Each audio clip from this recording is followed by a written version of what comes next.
Well, I'll give you a wrap of the last 24 hours. To your point, we started off with the New York Times report saying that a key Biden ally suggested that he was weighing dropping out of the race altogether.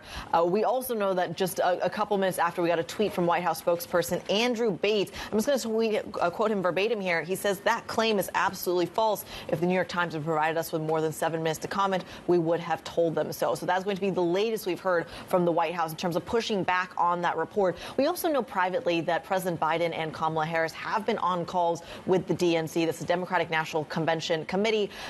Harris has also privately met with some of her donors in the past as well, which has been interpreted by the media as her perhaps being the front runner or simply rallying behind the funding for the Biden-Harris ticket. That is so far what we know. We also know that President Biden has been, of course, consulting his inner circle about what is best for the Democratic Party. Even though you are seeing these schisms, Lizzie, within the party itself, the one united goal is to make sure this is not a Trump 2.0. And in doing that, President Biden has actively said, according to sources from various media outlets, that he's considering what the scenario might look like for him to drop out. CNN reporting that scenario would mean polls are plummeting, the fundraising is drying, and the interviews are going badly. He says we're not there yet, but that's what it would take. So is there precedent for this? There is precedent for this, but it is a rarity. And I think it's only happened 2 times in history where the incumbent has not rerun for a re-election bid, despite them being constitutionally able to do so. The more recent example, I say recent with a giant grain of salt, is going back to the 1960s with Lyndon B. Johnson. So you can see not that recent itself. Recent in the lifespans of Biden and Trump, exactly, perhaps. What's interesting about this one, and just a quick history lesson for international viewers, Lyndon B. Johnson was the vice president to the very famous John F. Kennedy behind the Cuban Missile Crisis, the Cold War, etc. He inherited the Oval Office after JFK was tragically assassinated as well.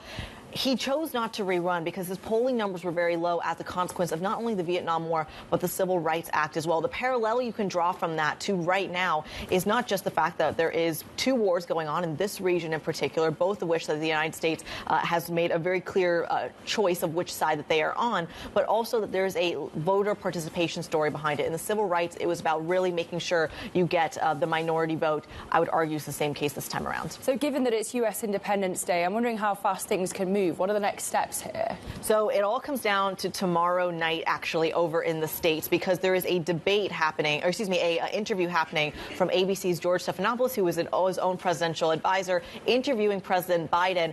We're going to see what the polling looks like after that. And it looks like not only the Biden administration campaigns are watching that, but the entire DNC is as well. Just about 6 days after that, you've got July 11th, which is when DNC Platform Committee meets. Now, remember, Joe Biden and Kamala Harris have already been in communication with the DNC about whether or not Joe Biden can actually indeed clinch this nomination. But this is all in preparation for a virtual roll call. There's a lot of nitty-gritty legislation happening in Ohio, which means that prior to the actual Democratic National Convention, if Biden wants to be on that ticket, he has to be solidified as the presumptive nominee as early as July 21st. That date is not set in stone, but that's what the next few points look like.